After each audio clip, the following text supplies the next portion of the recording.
आज का विचार ज्ञान की पराकाष्ठा वैराग्य है।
प्रिय धर्म प्रेमी सज्जनों,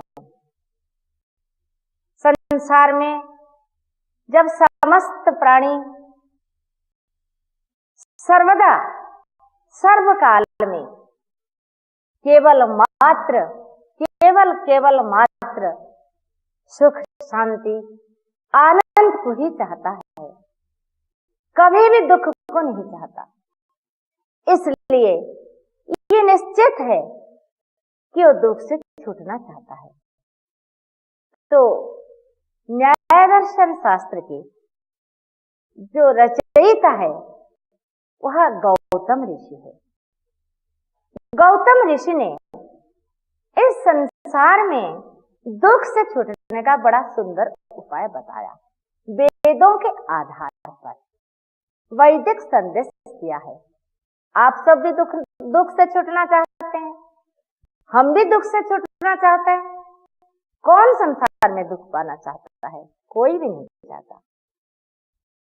दुख की परिभाषा जानने के लिए जब ऋषि गौतम से प्रश्न पूछा गया तो इन्होंने उत्तर दिया, बाधना लक्षणम दुखम। अर्थात दुख किसको कहते हैं?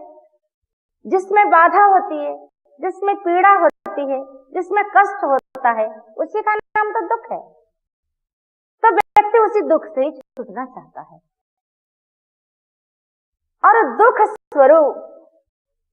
का स्वरूप को हमें जानना चाहिए।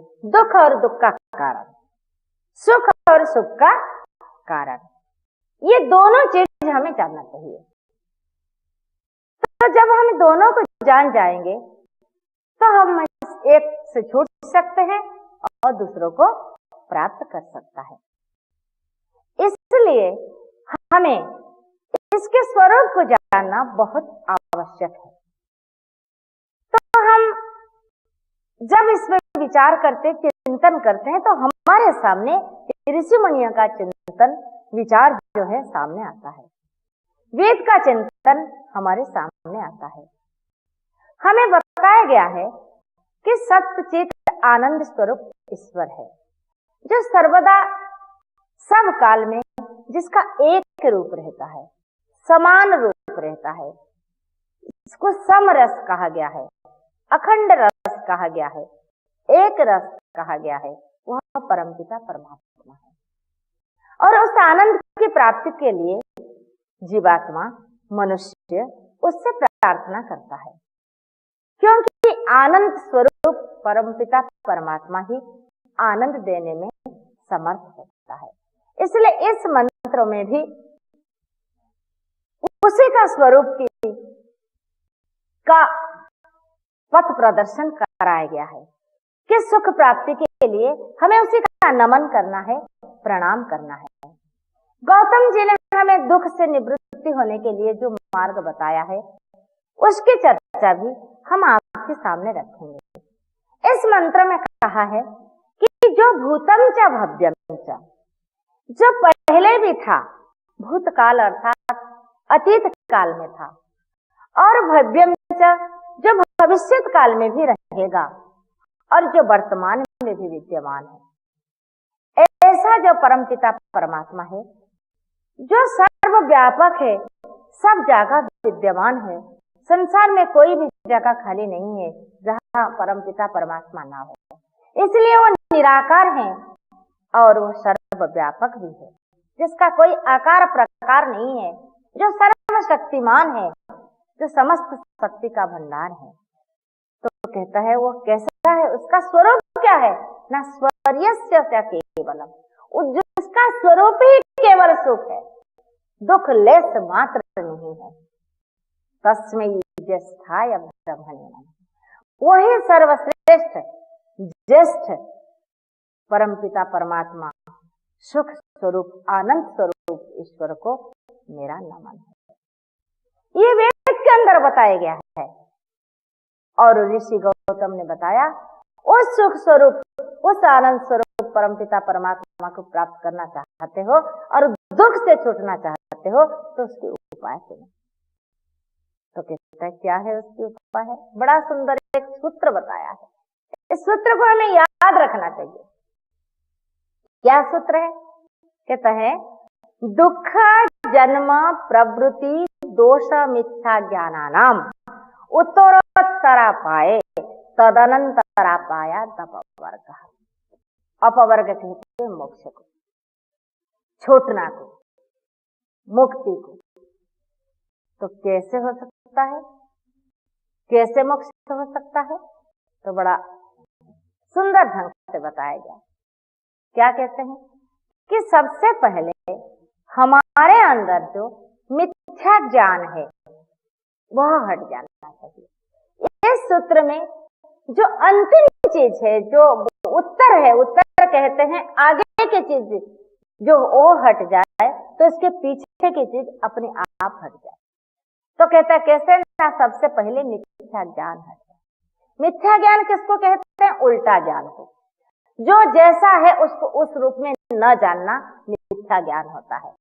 जैसे अंधकार में एक रस्सी पड़ा है और उस रस्सी को देखकर कोई सांप समझ लेना, तो इसका मिथ्या ज्ञान है।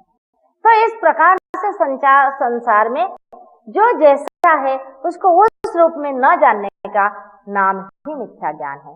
आज संसार में बहुत चीजें हैं और है भी, हम इसको ठीक रूप से नहीं जानते, जिसके कारण हमें दुख होता है। इसलिए कहा सबसे पहले मिथ्या ज्ञान हट जाना चाहिए। जब मिथ्या ज्ञान हट जाएगा तो हमारे अंदर से क्या हट जाएगा ना, दोष हट जाएगा। हम दोष इसलिए करते हैं कि हम गलत जानते हैं तो गलत करते हैं, गलत आचरण में लाते हैं, गलत जीवन बनता है, इसीलिए हमारे अंदर दोष उत्पन्न होते हैं। तो हमारा मिथ्या ज्ञान हट जाएगा तो हमारे अंदर से दोष हट जाएगा।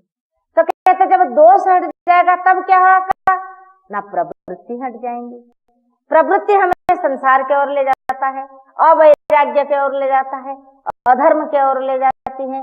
प्रवृत्ति का जो काम है ये हमें उल्टा मार्ग पर ले जाता है। इसलिए जब प्रवृत्ति हट जाएगी तो दोष हट जाएगा, तो अपने अंदर से प्रवृत्ति हट जाएगी। संसार में ये जितने भी चीजें हैं सब में कुछ ना कुछ भय है, दुख है। इसलिए कहा गया है एक चीज के अंदर दुख नहीं है, भय नहीं है। कहते हैं वो क्या है, आप भर्तृहरि से पूछे तो बहुत अच्छा ढंग से उत्तर आपको देंगे। उन्होंने उत्तर दिया है, कहते हैं एक चीज में जो है किसी प्रकार की भय नहीं है। कहते हैं वो क्या है, आपको उन्होंने गिनाया है। कहते देखिए व्यक्ति भोगता है लेकिन भोग के अंदर भी भय है। क्या है ना, रोग का भय है।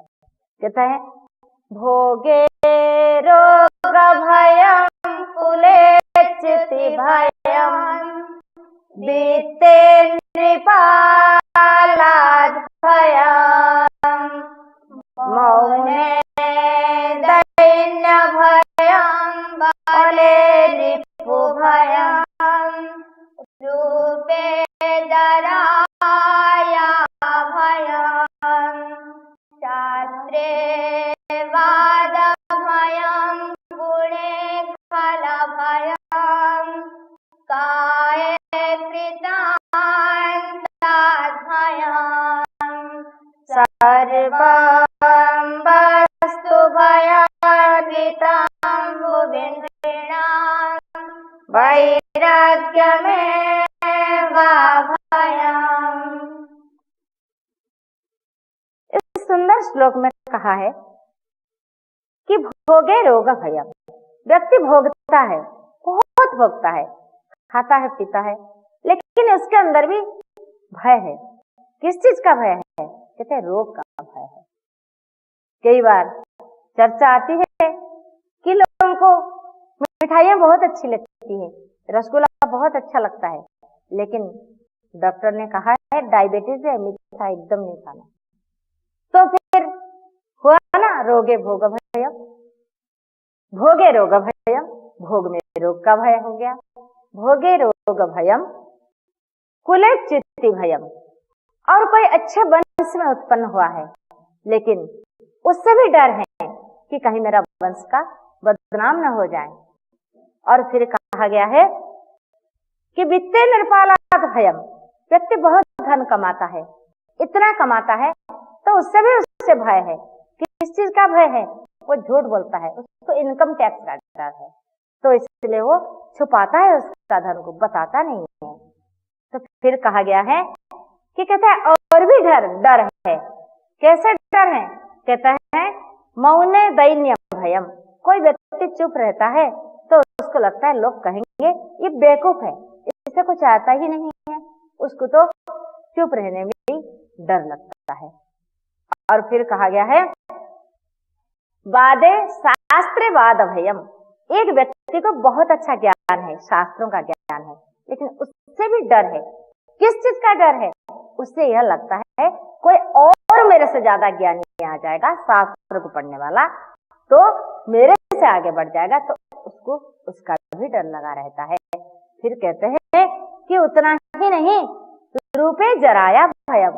एक सुंदर व्यक्ति सोचता है, एक सुंदर युवक या युवती, कोई भी व्यक्ति यूं सोचता है कि मेरा जब बुढ़ापा आ जाए तो क्या होगा।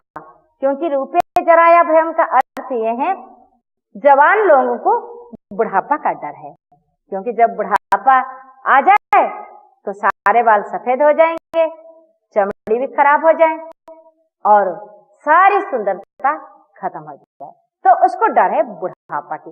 अब आप देखते हैं कैसे बाल सफेद हो जाता है, तो कैसे रंग करते हैं, कैसे नकली दांत लगाते हैं, तो ये उनको डर है। तो कहते हैं उतना ही नहीं और भी डर है। कहते हैं किस चीज का डर है ना, अंत में तो सबको डर है, मृत्यु के डर तो सबको है, क्योंकि मृत्यु एक दिन सबके लिए है और सब मृत्यु से डरते हैं। तो कहते हैं सारा संसार जो है सबको किसी ना किसी रूप में डर है, लेकिन एक चीज में डर नहीं है। कहता है वो कौन सी चीज है? कहता है वो चीज है वैराग्य, ईश्वर की भक्ति। किसी भी चीज में मन को आसक्त न करना, ऐसा जो वैराग्य है, ईश्वर का मार्ग है, ईश्वर की भक्ति है, उससे किसी प्रकार का डर नहीं है। इसीलिए कहा गया है सखेत इंद्रवाजिना माँ भेम तव तस्पते। जिसने प्रभु को मित्र बना लिया, ईश्वर को मित्र बना लिया, सर्वशक्तिमान को मित्र बना लिया, तो उसको डर किस बात की है। इसलिए जो व्यक्ति दुख से छूटना चाहता है उसको पहले प्रवृत्ति से हटना पड़ेगा, और प्रवृत्ति संसार की ओर ले जाता है। अब जब प्रवृत्ति से हट जाए तो क्या हो जाएगा? तो कहते हैं ना वो उसको जन्म नहीं होगा, क्योंकि हम बार बार संसार की ओर भागेंगे, कामना वासनाओं में के अंदर पड़े रहेंगे, तो फिर इसलिए हमें जन्म लेना पड़ता है। लेकिन जब प्रवृत्ति नहीं रहेगी तो जन्म नहीं लेगा। तो फिर कहते हैं जब जन्म ही नहीं होगा तो दुख कैसे होगा? जब जन्म नहीं होगा तो दुख भी हट जाएगा। हमारे शरीर है तभी तो हमें पीड़ा होती है, सर है तभी तो सर दुखता है, ना रहेगा सर ना सर दुखेगा। तो इसलिए ना रहेगा शरीर, ना रहेगा जन्म, ना दुख होगा। इसलिए हमें अगर दुख से हटना चाहते हैं तो ये जन्म से भी हटना चाहिए। तो जन्म नहीं होगा तो दुख भी नहीं होगा, और जब दुख नहीं होगा इसका अर्थ हमें मुक्ति हो गई। किससे मुक्ति हो गई? दुख से मुक्ति हो गई। और वो क्या मिल गया? अपवर्ग मिल गया, अर्थात हमें मोक्ष प्राप्त हो गया। तो इसलिए चले ये सारे डरावने चीज से हम इसका विचार करते हुए, जिसमें डर नहीं है, ऐसा परमपिता परमेश्वर के सानिध्य को प्राप्त करें। उसी का नाम वैराग्य है, उसी की नाम भक्ति है। तो उसी के शरण में जाकर ही हम अपने जीवन को धन्य कर सकते हैं, चरितार्थ कर सकते हैं, उस परम पिता परमात्मा का स्वरूप को प्राप्त कर सकते हैं। इसीलिए सुख स्वरूप परम पिता परमात्मा को हमारा नमन है। ओम शांति शांति।